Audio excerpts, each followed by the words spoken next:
عزیزان گرامی، اب میں ایک اور بنیادی مسئلے کی طرف آ رہا ہوں، اور وہ مسئلہ یہ ہے کہ ہم سمجھتے ہیں کہ مسلمان کے گھر میں پیدا ہوئے اور نام غلام مرتضیٰ رکھ دیا گیا تو اب تو ایمان کا کچھ نہیں بگڑ سکتا، اب تو مسلمان ہی مسلمان ہیں، پکے مسلمان ہیں۔ ہم ایمان کو ایک سنی سنائی چیز سمجھتے ہیں۔ مجھے یاد ہے، مجھے امی سے پوچھا تھا کہ امی، اسکول کے لڑکے تنگ کرتے تھے کہ تم شیعہ و سنی ہو، مجھے پتہ نہیں تھا شیعہ کیا ہوتا ہے، سنی کیا ہوتا ہے۔ دوسری جماعت کی بات ہے، 1947 کی بات۔ تو امی سے آ کے میں نے پوچھا کہ امی ہم کون ہیں، شیعہ ہیں یا سنی؟ ہم نے کہا تو سنی ہیں۔ میں نے کہا سنی، اس دن سے سنی ہوں میں۔ اب سنی کیا ہوتا ہے، شیعہ کیا ہوتا ہے، یہ 20 سال تک پتہ نہیں رہا، لیکن سنی کا سنی رہا میں۔ یہی کیفیت ہے، گھر میں ہمیں کہہ دیا جاتا ہے کہ تم مسلمان ہو، تو مسلمان ہیں۔ اب مسلمان کیا ہوتا ہے اس کی کسی کو خبر نہیں۔ مسلمان ہونا ایک رویہ ہے یا ایک دعویٰ ہے، مسلمان ہونا ایک تحریک ہے، ایک جذبہ ہے، ایک لہر ہے، ایک موج ہے، یہ کسی کو پتہ نہیں۔ علامہ کہتے ہیں کہ ساحل افتادہ گفت گرچہ بسے زیستم، ہیچ نہ معلوم شد آہ کہ من کیستم، موج ز خود رفتہ تیز خرامید و گفت ہستم اگر بھی روم گر نہ روم نیستم۔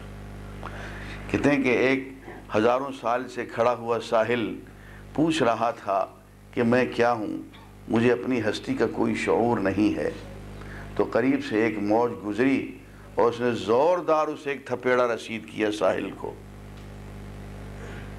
اور وہ تھپڑ مارتی ہوئی یوں کہتی ہوئی گزر گئی کہ ہستم اگر می روم گر نہ روم نیستم، میں تجھے بتاتی ہوں وجود کس چیز کا نام ہے، میں موج ہوں، میں لہر ہوں، اور میرا وجود اس بات کا نام ہے کہ میں تجھے ایسے ہی تھپڑ مارتی رہوں، ایسے ہی ہستم اگر می روم، اسی تندی سے اگر میں چلتی رہوں تو بحیثیت موج کے میرا وجود باقی ہے، اور اگر مجھ میں یہ تندی، تیزی، تڑپنا، پھڑکنا اگر یہ ختم ہو جائے تو میں کھڑا پانی بن جاؤں گی، میں بحیثیت لہر کے، موج کے ختم ہو جاؤں گی۔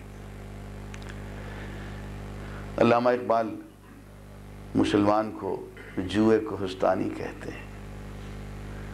پہاڑی ندی بڑا شور بپا کرتی ہے، اور پانی جس طرح سے اس کا قوت کے ساتھ آتا ہے، کہتے ہیں وہ جوئے کوہستاں اچکتی ہوئی، اچکتی، سرکتی، لچکتی ہوئی، رکے جب تو سل چیر دیتی ہے یہ، پہاڑوں کے دل چیر دیتی ہے یہ۔ تو یہ مسلمان بننا یہ ایک شعوری عمل ہے،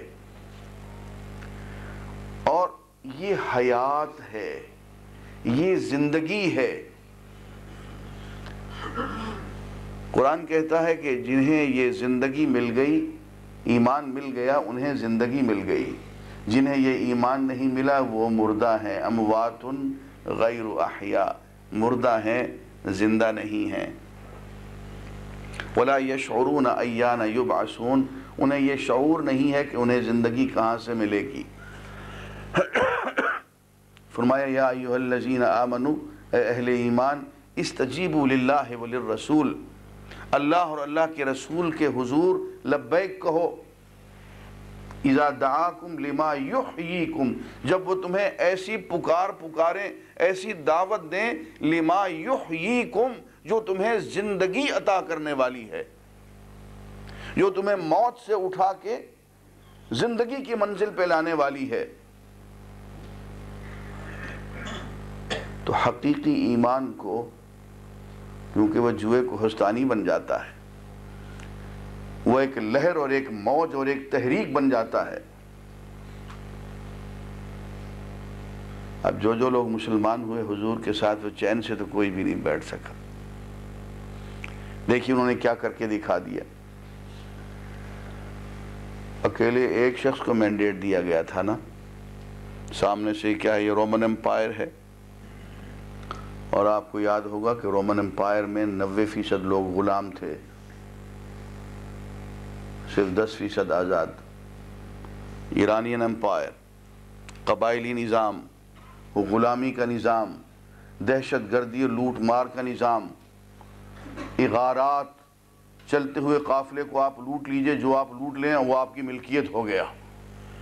جس مرد کو آپ نے اس اغارے اس حملے کے درمیان آپ نے فتح کر لیا، اس کو پکڑ کے ہتھکڑی پہنا دی، وہ ہمیشہ کے لیے آپ کا غلام، یہ انٹرنیشنل لا۔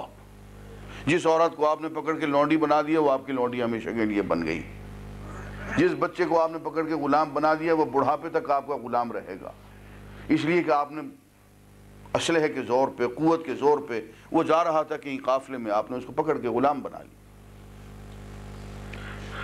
پوری دنیا میں یہ غلامی کا، اغارات کا، لوٹ مار کا، دہشت گردی کا، قبائلی نظام، ایرانین امپائر، رومن امپائر، انتہائی بڑے بڑے طاغوت، ظلم کا نظام، اکیلے ایک شخص کو، محمد الرسول اللہ صلی اللہ علیہ وسلم کو یہ ذمہ داری سونپ دی گئی، یہ مینڈیٹ دے دیا گیا کہ ان سب کو ٹھیک کرنا، اور کر دیا۔ اس لیے کہ وہ کھڑا پانی نہیں، وہ تو لہر تھی، وہ تو موج تھی، وہ تو تحریک تھی، وہ تو ایک طوفان تھا۔ علامہ کہتے ہیں کہ خود بدانی قدر تن از جاں بود، اتنی سی بات تو تم خود جانتے ہو کہ جسم کی قیمت جو ہے، قدر و قیمت، وہ جان کے دم قدم سے ہے۔ جب تک جان جسم میں موجود ہے، روح موجود ہے، جسم قیمتی ہے۔ روح نکل جاتی ہے، اس کو فوراً ڈیکے ہو جاتا ہے، جسم بدبو پڑ جاتی، پھینک دیتے ہو، اس کو دفن کر دیتے ہو۔ خود بدانی قدر تن از جاں بود، اتنی بات تو تم جانتے ہو کہ جسم کی، تن بدن کی قیمت جان کے دم سے ہے۔ فرماتے ہیں اتنی سی بات میرے کہے پہ اور سمجھ لو، قدر جان از پرتوے جانا بھوت، اور جان کی قیمت اس وقت پڑتی ہے جب اس پہ اللہ کا محبوب حقیقی کا پرتو پڑ جائے، جب اس کی کمٹمنٹ آ جائے، اس کا صحیح ایمان آ جائے، اس سے جان میں جان آ جاتی ہے۔ عزیزان گرامی، ایمان سنی سنائی چیز کا نام نہیں ہے۔ ایمان وراثت میں لے لینے کسی چیز کا نام نہیں ہے۔ ایمان وراثت میں مکان مل جائے گا، دکان مل جائے گی، آپ کو پلاٹ مل جائے گا، زمین مل جائے گی، پیسے مل جائیں گے، وراثت میں ایمان نہیں ملے گا۔ ایمان خود کمانا پڑتا ہے۔ امام غزالی رحمۃ اللہ علیہ احیاء علوم الدین میں توبہ کے باب میں سب سے پہلے جس چیز سے توبہ کرواتے ہیں، وہ کہتے ہیں اس ایمان سے توبہ کر لو جو تم نے ورثے میں پایا۔ جو تمہارے ماں باپ کا ایمان ہے وہ تمہارا نہیں ہے، وہ تمہارے ماں باپ کا ایمان ہے۔ تمہارا ایمان وہ ہوگا جس پہ تم خود غور و فکر کرو گے، جس پہ تم خود بیٹھ کے سوچو گے، سمجھو گے۔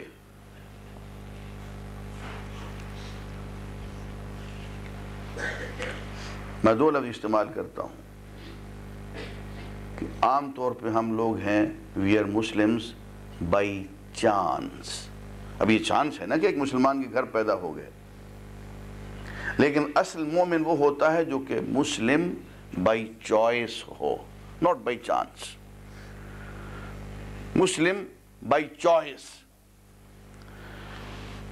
اس اعتبار سے دیکھا جائے تو اللہ تعالیٰ نے ایمان کی بنیاد جس چیز کو قرار دیا ہے وہ وراثت نہیں ہے، وہ مسلم سوسائٹی نہیں ہے کہ ایک شخص مسلم سوسائٹی میں رہتا ہے تو مسلمان ہی ہوگا، ایک شخص مومنوں کے گروہ میں رہتا ہے تو ہر حال میں مومن ہی ہوگا۔ نہیں مانا اس بات کو،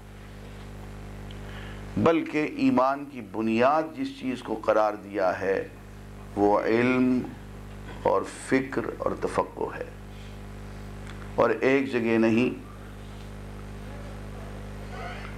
بے شمار جگہوں پہ علم کو ایمان کی بنیاد قرار دیا۔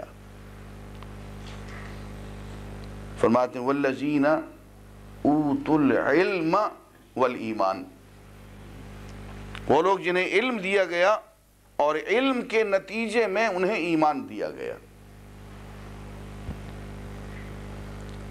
فرمایا والراسخون فی العلم، وہ لوگ جو علم میں راسخ ہو جاتے ہیں، یقولون، وہ یوں کہتے ہیں، آمنا بہ، ہم اس پہ ایمان لے آئے۔ تو معلوم ہوا کہ ایمان علم میں رسوخ کا نام ہے۔ آپ پہلے کسی چیز کو جانتے ہیں،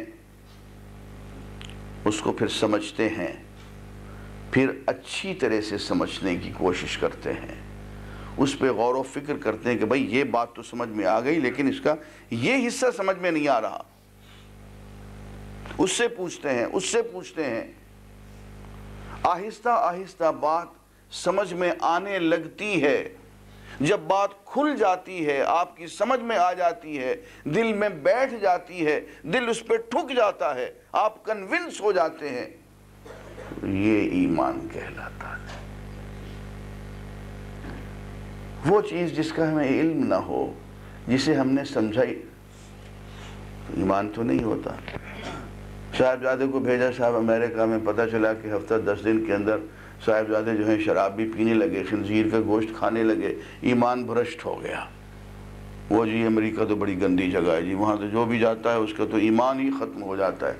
اور میرے بھائی ایمان تھا کہاں جو ختم ہو گیا؟ ایمان ایک مرتبہ آ جائے تو پھر تو وہ ختم نہیں ہوا کرتا۔ پھر تو آپ نے قرآن مجید میں پڑھ لیا کہ ایک قوم ایمان لے آئی، ان کو جلتے ہوئے آگ کے الاؤ میں گڑھوں میں ڈال دیا گیا، کود گئے، پوری کی پوری قوم کود گئی۔ وَمَا نَقَمُوا مِنْهُمْ إِلَّا يُؤْمِنُوا بِاللَّهِ الْعَزِيزِ الْحَمِيدِ، سورہ البروج میں پوری قوم کا قصہ ہے، پوری کی پوری قوم آگ میں کود گئی، اور کسی کا ایمان، اس لیے کہ ایمان موجود تھا۔ ایک مرتبہ آپ کنونس ہو گئے، ایک مرتبہ آپ کے دل میں بات اتر گئی، اب کہاں جائے؟ اب وہ ایمان کہاں جا سکتا ہے؟ اب تو وہ پوری دنیا کو ہلا کے رکھ دے گا، اس لیے کہ وہ ایمان ہے، اس کی بنیاد علم ہے، اس کی بنیاد تحقیق ہے، تفکر اور تدبر ہے، آپ کا شعوری عمل ہے۔